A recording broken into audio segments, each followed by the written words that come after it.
Eu tenho 77 anos e na minha vida inteira nunca pedi esmola para ninguém, nem quando o meu marido Zé Cândido foi embora cedo demais e me deixou com 2 filhos pequenos e uma terra que mal rendia. Nem quando a seca pegou de vez e eu tive que botar os meninos para dormir sem jantar por dias seguidos. Nem quando a doença comeu metade do que eu tinha de saúde e eu ainda assim fui para a roça no dia seguinte, porque tinha que ir. Nunca dobrei o joelho. Nunca fui com o pires na mão na porta de ninguém. Meu nome é Teresa Lúcia de Souza. Teresa para quem me conhece. Dona Tesa para quem me respeita. 77 anos de cerrado goiano no corpo.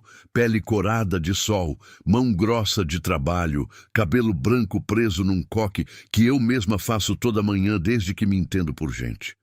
Nasci num sítio perto de Corumbá de Goiás. Cresci entre o Pequizeiro e o Buriti, aprendi a ler com a professora Odete numa escola de chão batido e nunca mais saí daquela terra. Não tinha motivo para sair. Aquela terra era a minha vida. Era onde eu conhecia cada estrada de terra, cada córrego, cada cheiro de chuva batendo no cerrado seco. Era onde meu marido estava enterrado, onde minha mãe havia trabalhado moça, onde eu havia criado meus filhos com as próprias mãos. Aquela terra era tudo que eu tinha e tudo que eu era. Porque numa segunda-feira de agosto, com o sol rachando o cerrado, feito sempre faz nessa época do ano, meu filho Gilmar chegou na minha casa e mudou tudo isso. Gilmar tem 52 anos.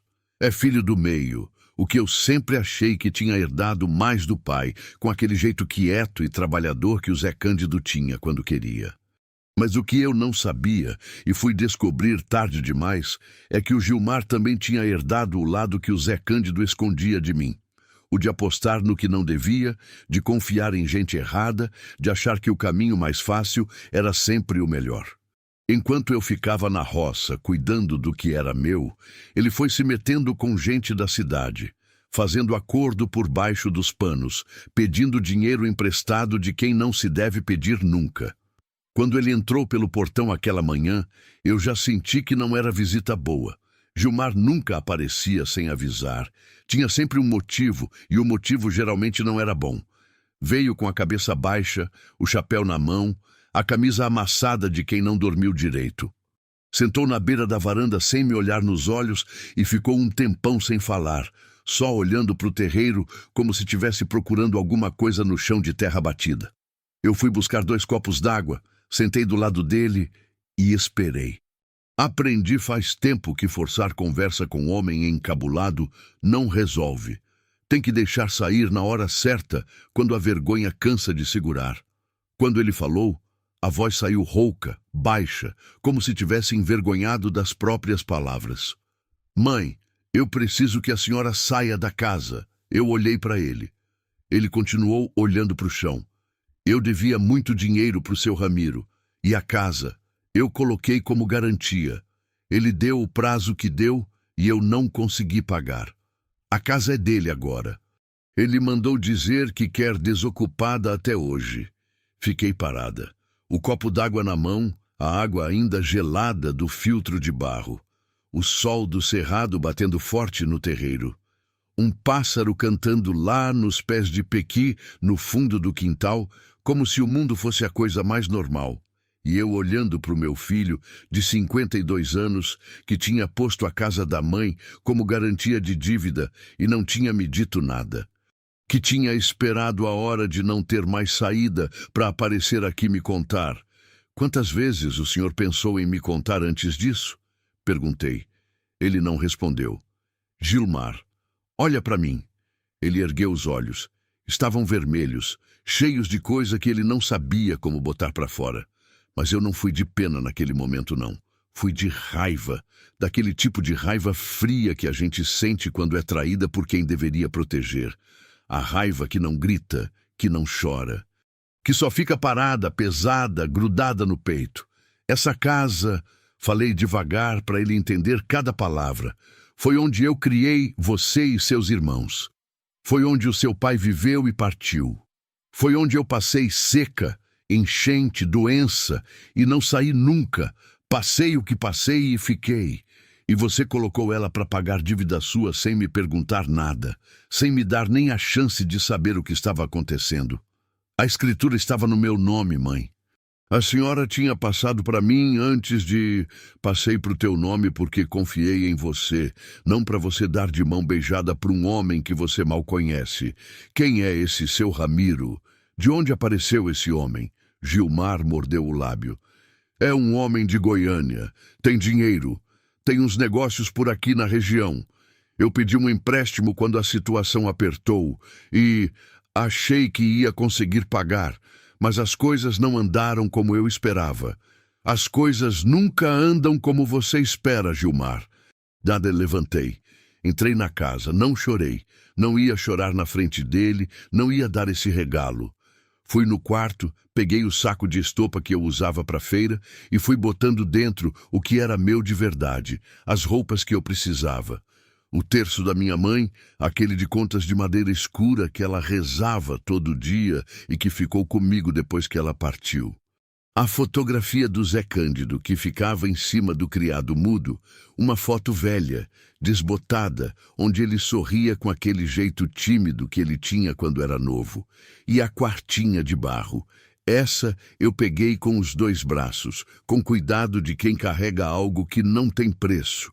Era uma peça pequena, de barro cozido, lisa, com uma alça fina que a minha mãe usava para guardar água fresca no tempo quente. Tinha vindo da casa da minha avó antes disso.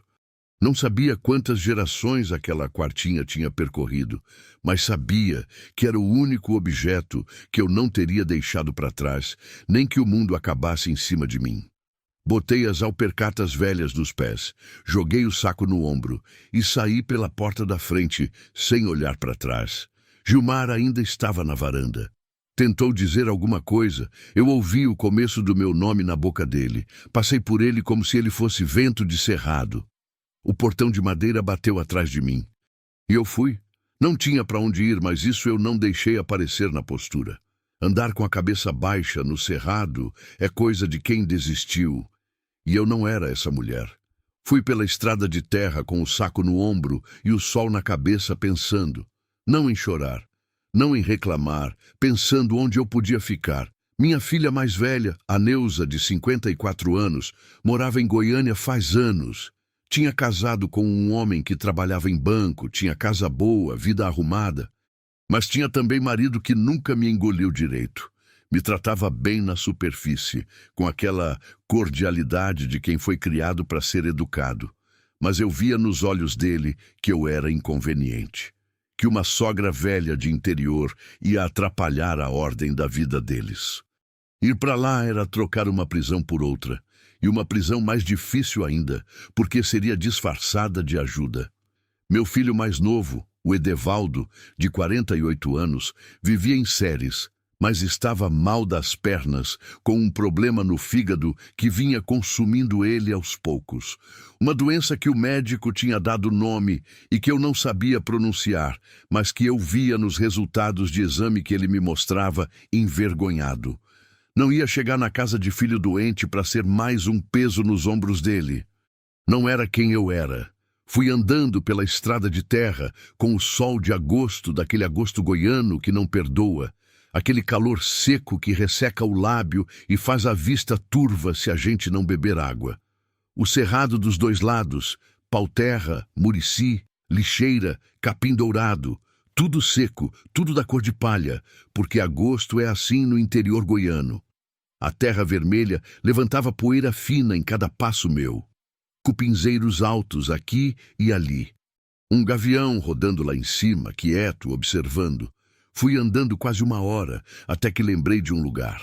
Lá nos fundos do município, perto do córrego que o povo chamava de Riacho das Éguas, tinha uma fábrica velha de rapadura, fechada faz mais de 30 anos. O povo do lugar dizia que pertencia a um homem chamado Coronel Altamiro Brandão, que tinha sido dono de muita terra ali na região décadas atrás, e que um dia sumiu sem deixar rastro, deixando tudo para trás, sem explicação, sem despedida, como se tivesse evaporado junto com a fumaça dos tachos de rapadura. A fábrica tinha ficado abandonada desde então, apodrecendo devagar, porque os herdeiros brigavam entre si e ninguém chegava num acordo sobre o que fazer com aquele monte de adobe e telha. Eu conhecia aquele lugar desde criança.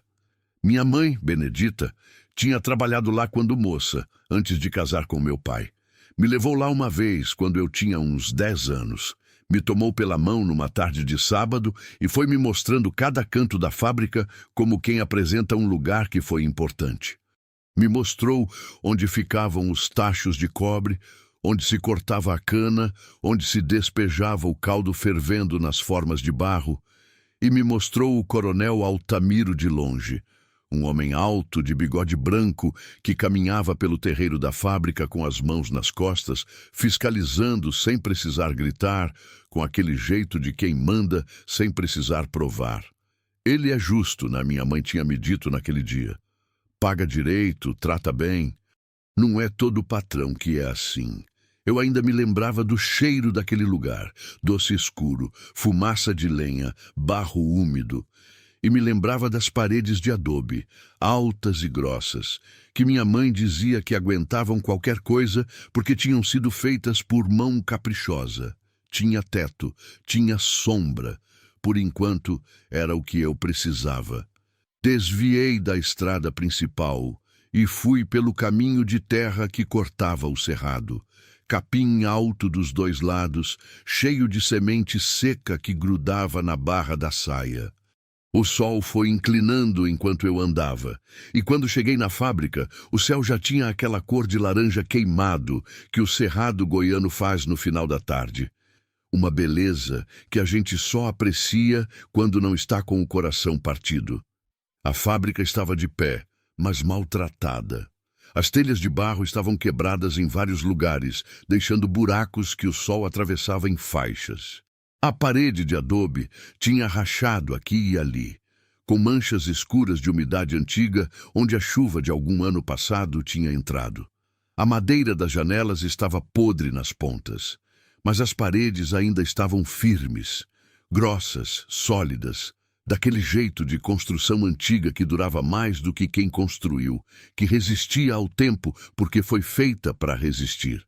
Empurrei a porta de madeira que estava só encostada. Rangeu feio. Entrou um cheiro de mofo velho e embaixo dele, fraquíssimo mas presente, aquele cheiro doce de rapadura que o tempo não tinha conseguido apagar completamente. O chão era de terra batida, duro como cimento velho. No canto havia um amontoado de tábuas velhas, uma gamela de madeira estragada, ferramentas enferrujadas penduradas na parede, uma picareta, um gancho, uma enxada sem cabo. Eu entrei. Fechei a porta atrás de mim. Catei as tábuas do canto. Armei uma espécie de cama improvisada numa das extremidades da fábrica, onde o telhado ainda estava mais inteiro. Varri o chão com um galho de capim vassourão que tinha pegado lá fora. Abri a janela que dava para o lado do córrego para entrar um pouco de ar, que ali dentro cheirava a fechado. E quando o sol sumiu de vez e o cerrado ficou naquela escuridão de interior goiano, silenciosa, profunda, cheia de grilo e sapo cantando no banhado perto do riacho, me deitei na tarimba de tábuas, com o saco de estopa como travesseiro, e fiquei olhando para o telhado partido. As estrelas apareciam pelos buracos das telhas, pequenas, firmes, lá no alto. Eu não dormi por um bom tempo. Fiquei pensando no Gilmar. Na cara vermelha dele na varanda, nos olhos cheios que ele não deixou transbordar. Em como a gente cria filho, dá tudo que tem, abre mão de coisa para colocar roupa no corpo e comida na boca deles. E às vezes não é suficiente para eles não errar feio. Não é falta de amor que faz filho errar, é fraqueza, e fraqueza eu entendo. Só não aceito que a fraqueza dele virasse meu problema do jeito que virou.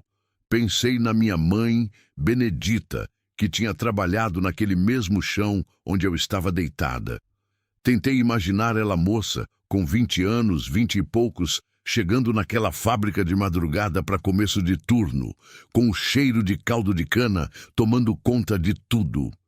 Senti o peso da quartinha de barro dentro do saco ao lado da minha cabeça, e aquilo me trouxe um conforto que eu não consigo explicar direito. Como se a minha mãe ainda estivesse por perto de algum jeito, como se aquele objeto guardasse um pedaço dela que o tempo não tinha levado. Foi quando ouvi um barulho seco, fundo, vindo debaixo do chão. Fiquei parada. Prendi a respiração e fiquei quieta, os ouvidos abertos no escuro. O barulho não voltou. Ficou só o grilo e o vento nas frestas da parede de adobe e o sapo no riacho lá fora. Mas eu tinha ouvido um baque, como se algo tivesse cedido lá embaixo, debaixo do chão de terra batida onde eu estava deitada. Uma coisa que não era madeira trabalhando nem bicho no mato. Era outra coisa. Fechei os olhos, mandei o pensamento embora. É o chão se acomodando, disse para mim mesma em voz baixa. É madeira velha trabalhando, mas não dormi fácil. E quando o sol nasceu laranja sobre o cerrado e os periquitos começaram a gritar nos ipês lá fora, eu já estava de pé, olhando para o chão da fábrica com um pensamento que não queria ir embora. Algo estava ali embaixo. Eu não sabia o que era, mas sentia. Daquele jeito que a gente sente quando o corpo percebe alguma coisa, antes que a cabeça consiga nomear. Na manhã seguinte, peguei a picareta enferrujada que estava pendurada na parede e comecei a cavoucar num canto do chão para firmar melhor minha tarimba. A terra vermelha estava dura, compactada de anos. Dei 3, 4 golpes, e no quinto a lâmina bateu em algo que não era pedra. Parei. O coração disparou feito sino de domingo. Cavoquei mais devagar, com cuidado, retirando a terra com a mão espalmada, afastando os torrões com os dedos. Era madeira. Madeira escura, dura ainda apesar dos anos, amarrada com tira de couro ressecado que estalou quando eu toquei. Não era raiz, não era estrutura da fábrica. Era uma caixa. Uma caixa que alguém tinha enterrado ali com intenção. Com cuidado, com segredo, numa época em que eu ainda não era nem nascida. Fiquei ajoelhada no chão da fábrica, com a terra vermelha do cerrado nas mãos e nos joelhos, olhando para aquela caixa que o tempo tinha escondido e a minha picareta tinha revelado. A luz do sol entrava pelos buracos do telhado em faixas largas, iluminando a poeira que tinha levantado. E eu, Teresa Lúcia de Souza, com 77 anos, expulsa da própria casa há menos de 24 horas, estava ajoelhada diante de algo que mudaria tudo, sem saber ainda o tamanho do que tinha nas mãos. Olhei ao redor. Nada. Só o cerrado lá fora, quieto, com o vento balançando as copas dos paus-terra. Botei as 2 mãos na caixa e puxei devagar. Ela veio com uma facilidade que me surpreendeu. Como se estivesse esperando por mim. A caixa era mais pesada do que parecia. Puxei com os 2 braços devagar e ela saiu da terra com um som abafado, como se o chão tivesse relutado em deixar ir. Coloquei ao lado do buraco e fiquei olhando para ela, com as mãos sujas de terra vermelha e o coração acelerado. Era uma caixa de madeira de lei, jacarandá, eu achei, pela cor escura e pelo peso. A tampa era encaixada, presa por uma tira de couro ressecado. Ao redor, alguém tinha passado breu nas frestas para vedar a umidade. Quem tinha enterrado aquilo não queria que o tempo estragasse o que estava dentro. Pensei em deixar. Uma caixa enterrada num chão de fábrica abandonada não era problema meu. Eu tinha problema demais já. Mas aí, lembrei que eu estava ali porque não tinha outro lugar para estar. E aquele chão onde eu dormia tinha sido o lugar onde a minha mãe trabalhou por anos. Aquilo era uma ligação que eu não sabia explicar, mas sentia pesada dentro do peito. Abri a caixa. Dentro havia 3 coisas, embrulhadas em pano de algodão grosso, amarelado de tempo, mas inteiro. Um saquinho de couro costurado com linha grossa. Quando apertei, senti o peso de peças arredondadas e duras dentro. Abri moedas antigas, escuras de oxidação em algumas, mas douradas ainda em outras. Não entendia de moeda antiga, mas sabia que aquilo não era coisa à toa. A segunda coisa era uma pedra, grande como o ovo de galinha. envolta em flanela. Era verde, de um verde escuro, profundo, que mudava de tom quando eu movia na luz que entrava pelo buraco do telhado. Nunca tinha visto pedra assim na vida. A terceira coisa me parou de vez. Era um mapa, desenhado na palma de um couro de cabra, curtido e esticado, com tinta que tinha desbotado, mas ainda dava para ler. Era um mapa do terreno da fábrica. Dava para reconhecer a forma do riacho, a posição das paredes. Havia 2 cruzes marcadas à mão em pontos diferentes do chão.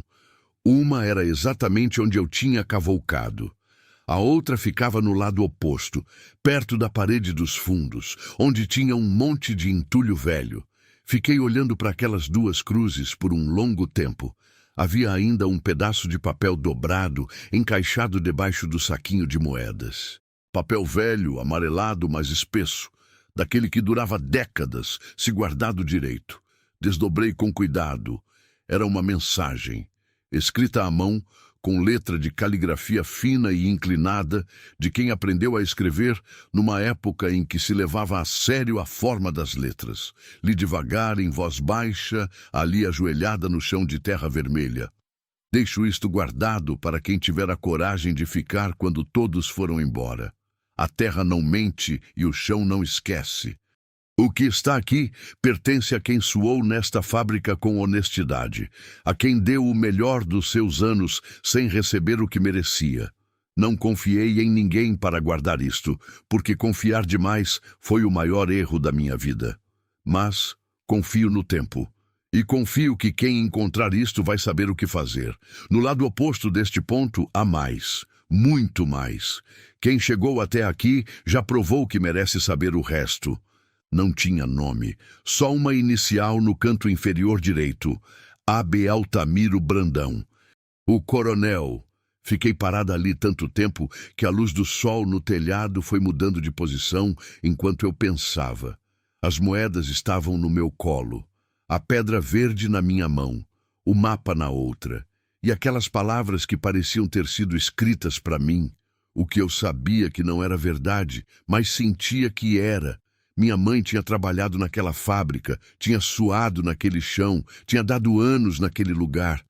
E o homem que mandava em tudo tinha escondido algo aqui antes de desaparecer, dizendo que pertencia a quem trabalhou com honestidade. Fechei tudo. Escondi a caixa debaixo da tarimba, coberta com sacos de estopa. Fiquei quieta, feito boca de siri. Não por covardia, mas porque aprendi que segredo guardado em silêncio é segredo que dura. No terceiro dia que eu estava na fábrica, um homem apareceu. Eu estava do lado de fora, catando lenha, quando ouvi motor na estrada de terra. Carro de passeio. Não era caminhonete de fazenda. Parei. Esperei. O carro estacionou longe e o homem veio a pé. Tinha uns 40 e poucos anos. Vinha arrumado demais pro cerrado. Calça de tecido bom, camisa fechada, botina de couro nova sem uma mancha. Aquele jeito de quem não está acostumado a caminhar em chão, sem asfalto, mas está se esforçando para não mostrar. Bom dia, ele falou com voz lisa. A senhora é moradora aqui? Sou, respondi sem mais. Me chamo Renato. Sorriso que não chegou até os olhos. Trabalho com compra de imóveis antigos. Vim ver essa propriedade. Não é minha para vender. Claro, claro. Ele olhou ao redor devagar. Mas eu vi os olhos dele. Não estavam avaliando telhado nem parede.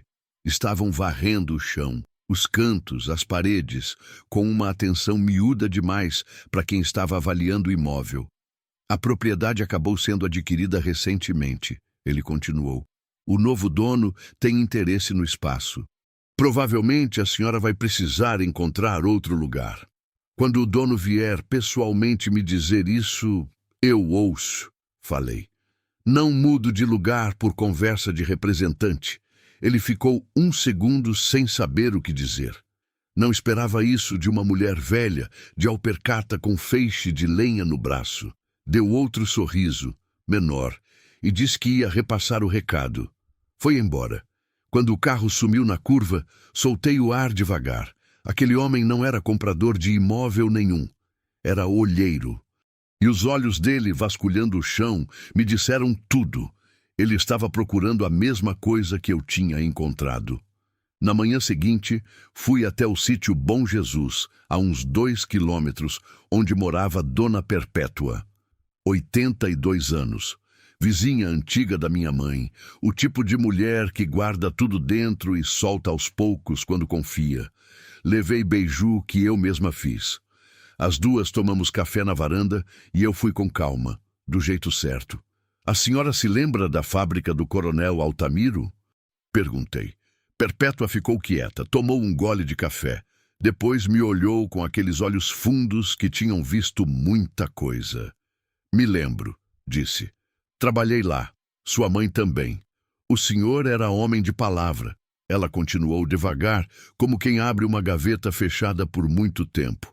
Pagava certo, tratava bem, mas tinha inimigo da própria família, um sobrinho chamado Osvaldo que queria a fábrica e as terras para si. Quando o coronel sumiu, foi o Osvaldo que tomou tudo. Disse que o tio tinha ido embora, que não queria mais nada. Mas o povo sabia que não era bem assim. O coronel tinha prometido pagar o que devia aos trabalhadores. Ela continuou. Uma parte que achava justa. Nunca pagou. Sumiu antes que pudesse. Ou foi mandado embora antes que pudesse, disse eu em voz baixa. Perpétua não confirmou nem negou. Só olhou para o cerrado. Esse Osvaldo tem herdeiro? Perguntei. Tinha um filho, o Marcos Osvaldo, que também já foi. E o filho do filho? Ela fez uma pausa. Esse anda por aqui na região faz um tempo.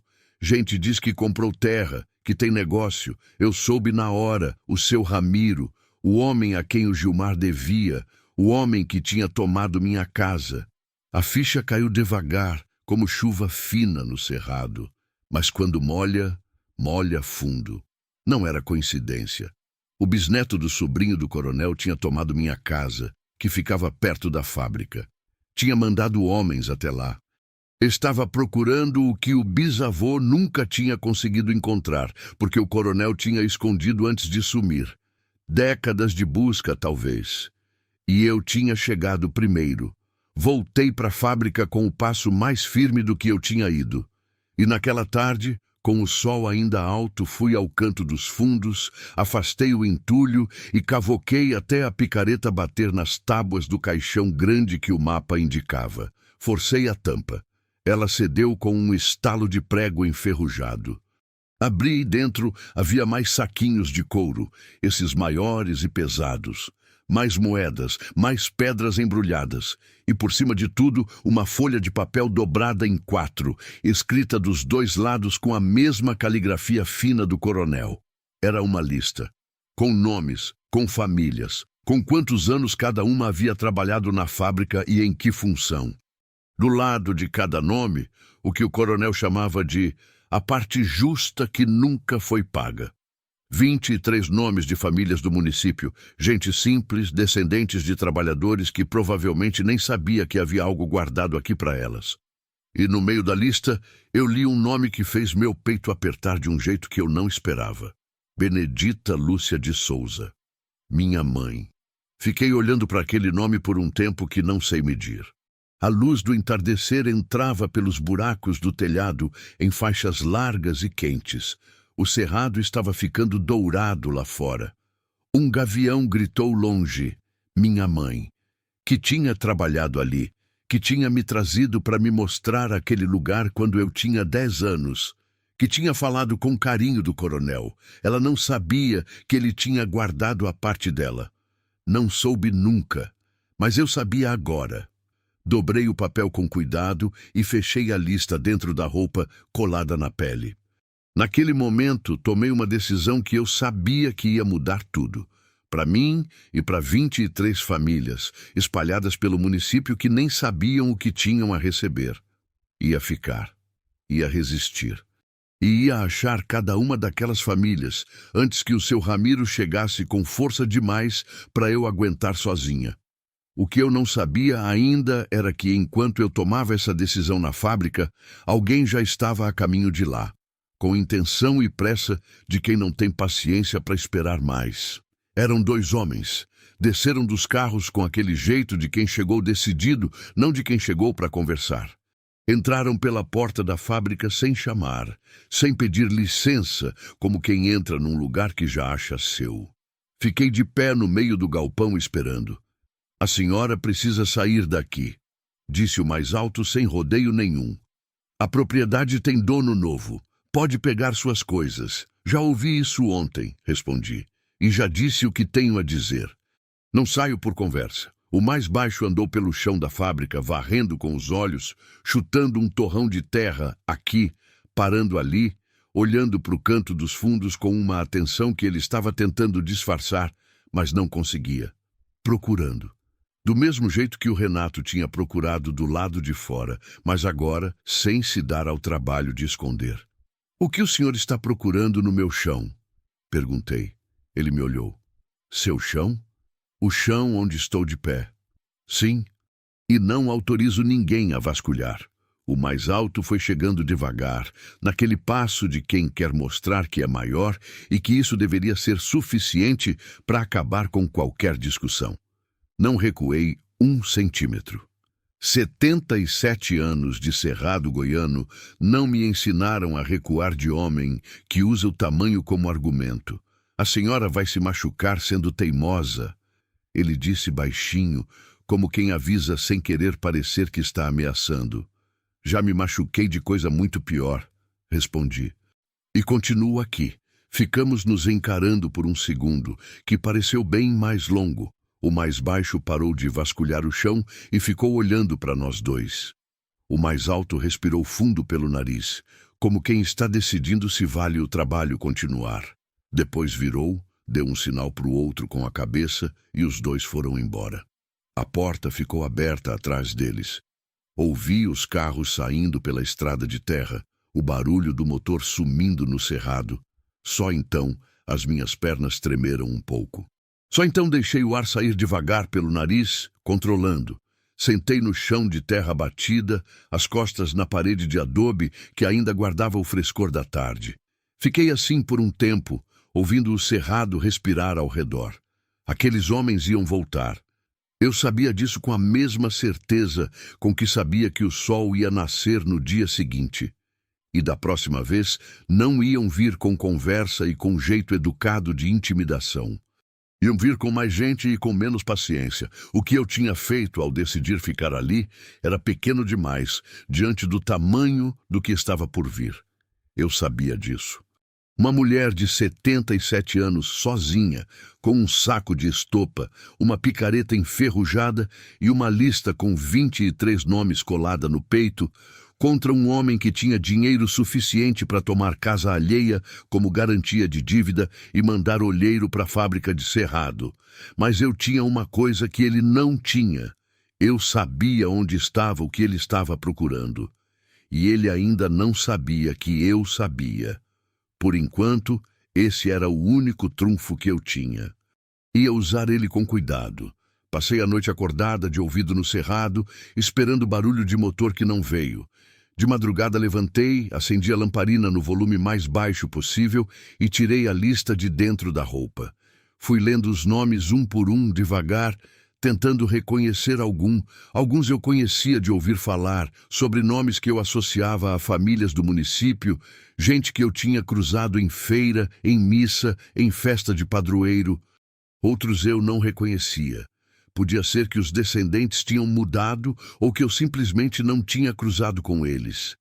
23 famílias, 23 nomes de gente que o coronel Altamiro tinha querido pagar e não tinha conseguido, incluindo a minha mãe. Dobrei a lista de volta com cuidado. Apaguei a lamparina. Me deitei na tarimba de tábuas com a quartinha de barro da minha mãe ao lado. Aquela peça de barro que eu tinha trazido do que era minha casa e que era agora o único objeto de valor que eu tinha. Um valor que não se media em dinheiro. Fechei os olhos. O cerrado fazia seus barulhos de sempre, grilo, sapo, vento nas folhas secas do agosto. E no meio daquele silêncio que respirava, eu fiz um plano. Simples, porque era o que eu sabia fazer. Passo a passo. Sem pressa que atrapalha, sem lentidão que perde a hora. Primeiro, proteger o que estava enterrado. Segundo, encontrar as famílias da lista antes que o seu Ramiro descobrisse que eu sabia de tudo. Terceiro, resistir aqui dentro até ter aliados suficientes para que a minha saída não fosse de graça. Era simples no papel. Na prática, eu sabia que ia ser das coisas mais difíceis que eu já enfrentei na vida. E já tinha enfrentado cerca de 3 anos, enterrado o marido, criado filho sozinha, perdido casa para dívida que não era minha. Mas aqueles problemas eram problemas de uma mulher só. Esse era diferente. Esse era um problema que pertencia a 23 famílias. E quando o problema é de mais gente do que só você, a responsabilidade pesa diferente. Pesa mais, mas também dá mais força para carregar. Fechei os olhos de vez. E pela primeira vez, desde que tinha saído da minha casa com o saco de estopa no ombro, dormi fundo. Acordei antes do sol no dia seguinte com uma clareza que não esperava ter. Às vezes o sono faz esse trabalho. A gente deita com o nó e acorda com a ponta. Levantei da tarimba de tábuas, bebi um gole d'água da quartinha de barro da minha mãe e fui para fora ver o cerrado amanhecer. O céu estava daquele roxo que precede o laranja, e os pássaros ainda não tinham começado o barulho do dia. Fazia um frio fininho de agosto que arranhava os ombros. Fiquei parada no terreiro da fábrica, olhando para o horizonte, e pensei na minha mãe, Benedita Lúcia de Souza, que tinha trabalhado naquele chão por anos, que tinha dado o melhor de si sem saber que alguém tinha guardado a parte justa dela num caixão de cedro debaixo desse mesmo chão. Ela não soube. Viveu a vida inteira sem saber. E eu estava aqui por acidente, expulsa da minha própria casa pelo meu próprio filho. E fui eu que encontrei. Às vezes a vida não faz sentido na hora, só faz depois. Entrei na fábrica, peguei a lista e fui marcando os nomes que eu conseguia associar a famílias do município. O primeiro que eu reconheci foi Sidrônio Ferreira dos Santos. Eu conhecia o neto, um rapaz chamado Geraldo, de uns 30 anos, que trabalhava num posto de gasolina e que eu tinha visto na última festa da padroeira tocando sanfona. O segundo era Josefa Pereira Nunes. Havia uma mulher chamada Conceição Pereira Nunes, que eu via nas missas de vez em quando. 23 nomes no total. 23 famílias espalhadas pelo município que não sabiam o que tinham a receber. O plano era simples.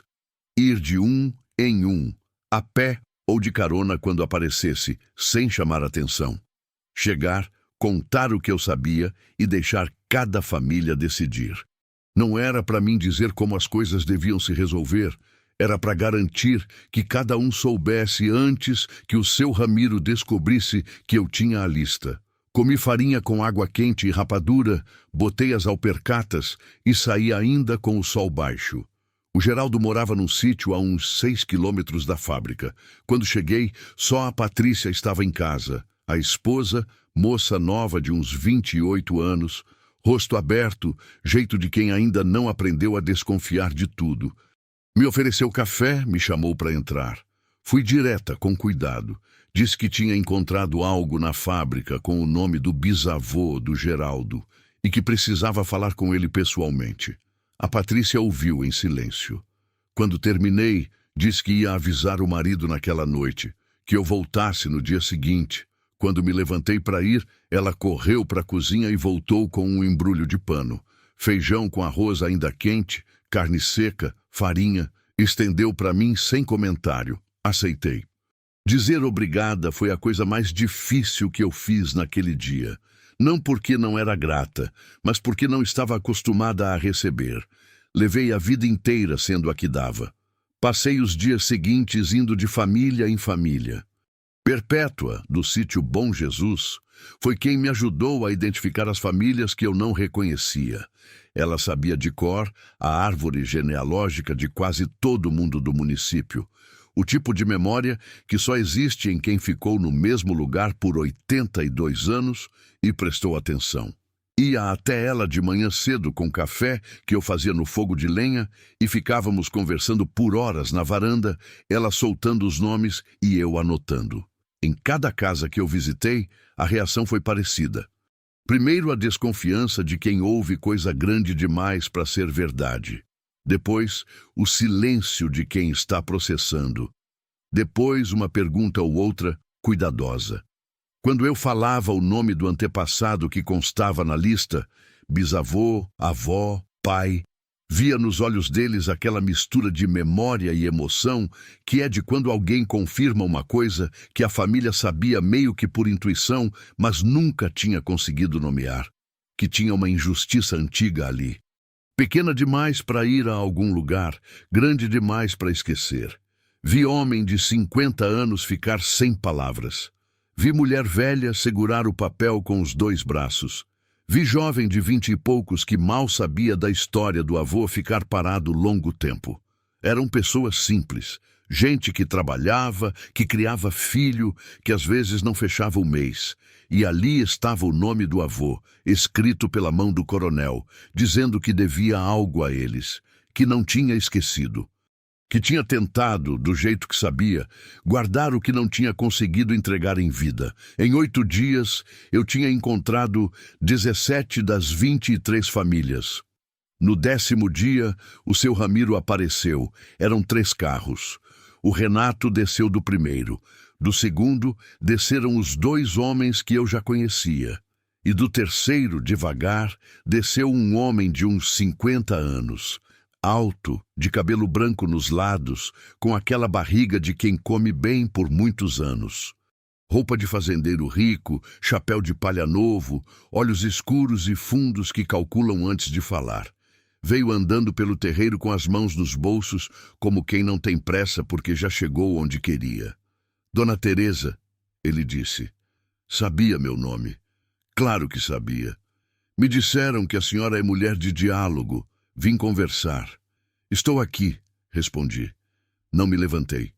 Fiquei sentada na pedra com o fogo baixo do lado. Ele olhou para a fábrica. Para mim. Para o terreiro. A senhora sabe que essa propriedade é minha. Comprei de quem de direito. A senhora está aqui sem autorização. Sei que o senhor diz que é dele, falei. E sei que mandou gente aqui 3 vezes antes de vir pessoalmente. Isso me diz que o senhor quer alguma coisa daqui, e não é o telhado quebrado. Ele ficou quieto por um segundo, os olhos escuros me avaliando. A senhora encontrou alguma coisa, disse ele. Não era pergunta. Encontrei o chão da fábrica, respondi. Que é duro e vermelho como todo chão de cerrado. Um sorriso pequeno, sem alegria. Vou ser direto. Minha família sabe faz décadas que meu trisavô guardou alguma coisa aqui antes de partir. É um assunto de família. O que estiver aqui pertence à família. Brandão era o nome do coronel Altamiro, disse eu devagar. Não era o nome do sobrinho Osvaldo, que era Osvaldo Mendonça. O senhor é Mendonça, não Brandão. Então, o assunto de família que o senhor está falando é mais complicado do que parece. Ele ficou parado.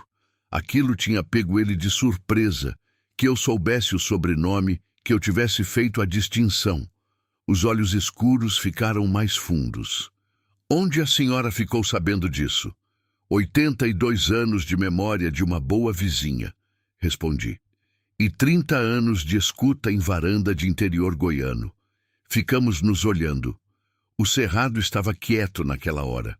O fogo do meu lado faiscava baixinho. O que a senhora quer? Ele perguntou. Era a primeira vez que ele tinha perguntado, ao invés de afirmar. Era ele reconhecendo que eu tinha alguma coisa que ele queria. Nada que é seu, respondi. Só o que é de quem é. O seu Ramiro foi embora naquele dia sem o que tinha vindo buscar. Mas eu sabia que ia voltar com outra estratégia. Usei o tempo que tinha. Nos 3 dias seguintes, fui mais rápida, mais direta. Mostrei a lista para as famílias que faltava encontrar. Deixei cada uma ver o nome do antepassado com os próprios olhos. E contei que um homem estava atrás do que o coronel tinha deixado, que ia aparecer, que era importante que eles soubessem de tudo antes disso. Não pedi que fizessem nada, só contei. No 13º dia, quando o seu Ramiro voltou, Eu não estava sozinha, estava no terreiro da fábrica, no mesmo lugar de sempre. Mas ao redor, espalhadas pelas sombras dos pequizeiros, estavam pessoas. O Geraldo, que tinha vindo de Bigu desde o sítio, a Conceição Pereira Nunes, que tinha trazido a filha e o marido, um senhor chamado Valdomiro Alves, que tinha vindo sem eu ter pedido porque a notícia tinha corrido, e outros 18 pessoas ao todo, de famílias diferentes, que tinham ouvido de um em um e decidido vir. Não tinha combinado que viriam, não tinha pedido. Só tinha contado a história, e eles tinham decidido. O seu Ramiro desceu do carro e olhou ao redor. O Renato ficou parado do lado do veículo. "O que é isso?" ele perguntou. "É a lista do coronel Altamiro", respondi de onde estava. Gente que trabalhou nessa fábrica, gente cujo nome está escrito pelo coronel como quem ele queria que recebesse o que era devido. Ele ficou parado por um longo momento, olhando para uma pessoa, para outra, para as faces que o olhavam de volta sem raiva, mas sem medo também. Gente de cerrado que sabe ficar firme quando precisa. "A senhora não tem o direito", ele começou. "Tenho o mesmo direito que qualquer pessoa que encontrou algo num chão onde estava." Me levantei. "O senhor pode querer a fábrica. Pode ser que seja sua mesmo, não sei dizer. Mas o que o coronel Altamiro guardou aqui não era da família Mendonça. Era da família Brandão. E o coronel não deixou para sobrinho nenhum, deixou para quem trabalhou. Isso não tem valor nenhum", ele disse. "Papel velho, moeda velha, pedra que nem sei o que é. Então por que o senhor mandou 3 homens diferentes aqui para procurar?" Perguntei devagar, silêncio. "O senhor sabe o que é", continuei. "Sabe o valor. Só não queria que mais ninguém soubesse. Porque enquanto ninguém soubesse, era mais fácil de tomar. O cerrado estava quieto em volta de nós. O sol de agosto batia pesado. Um vento morno balançou as copas dos paus-terra. E 18 pessoas ficaram paradas, ouvindo. O seu Ramiro ficou ali por um tempo que pareceu longo, olhando para mim, para as pessoas, para a fábrica. E alguma coisa foi acontecendo no rosto dele. Não era derrota, não era raiva. Era mais parecido com o rosto de quem estava procurando uma saída e não estava encontrando, porque não tinha saída fácil. Tinha 18 pessoas de testemunha. Tinha histórias de família que agora estavam vivas de novo na boca de gente que ia contar para filho e para vizinho. Tinha um nome, Coronel Altamiro Brandão, que o povo do município ia lembrar de um jeito diferente agora. E junto com esse nome ia vir a história do sobrinho que tomou tudo quando o coronel sumiu. Não era segredo mais. Ele foi embora sem falar mais nada. Os carros sumiram pela estrada de terra, levantando poeira vermelha que o vento logo desmanchou. Fiquei olhando até não ouvir mais o motor. Então o Geraldo se aproximou e ficou do meu lado. Depois a Conceição, depois o Valdomiro. Um a um foram chegando perto, sem falar nada de início, só ficando. Daquela forma que o povo do interior tem de mostrar que está junto, não com palavras grandes, mas com presença. Nos dias que se seguiram, o Geraldo foi quem organizou o que fazer com o conteúdo do caixão. Levou as moedas e as pedras para avaliar em Goiânia. Voltou com a confirmação. As pedras verdes eram esmeraldas, garimpadas naquela região décadas atrás, quando o garimpo ainda era coisa comum no cerrado goiano. Não era fortuna de fazer ninguém rico. Dividida por 23 famílias, cada parte era o tamanho de um respiro, não de uma vida toda resolvida. Mas era suficiente para fazer diferença, para quitar dívida que sufocava, para consertar o que estava quebrado, para dar um começo que faltava.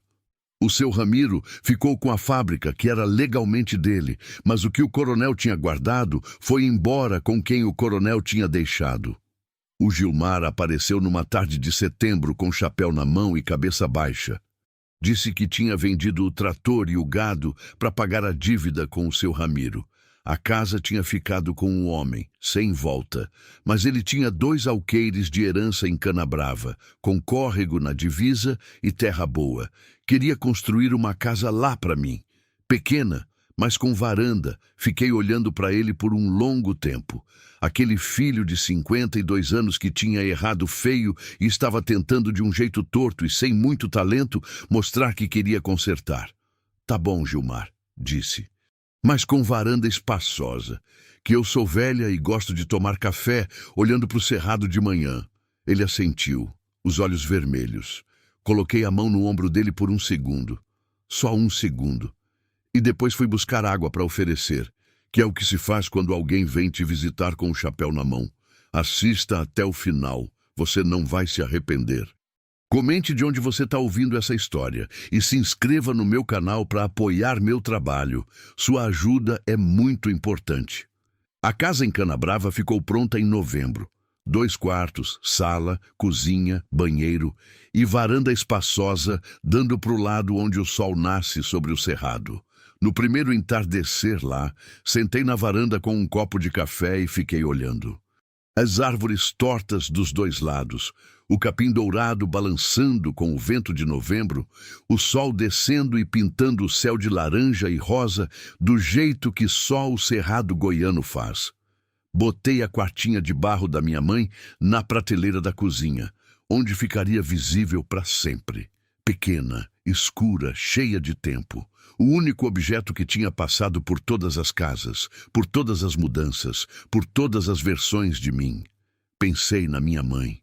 No coronel Altamiro, que tinha tentado fazer o certo e não tinha conseguido em vida, mas que tinha deixado o certo guardado para quem viesse encontrar.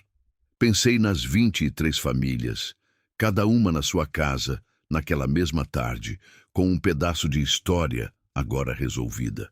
Pensei no Gilmar, que tinha errado e estava tentando acertar, o que era suficiente para seguir, mesmo não sendo suficiente para esquecer. E pensei em mim.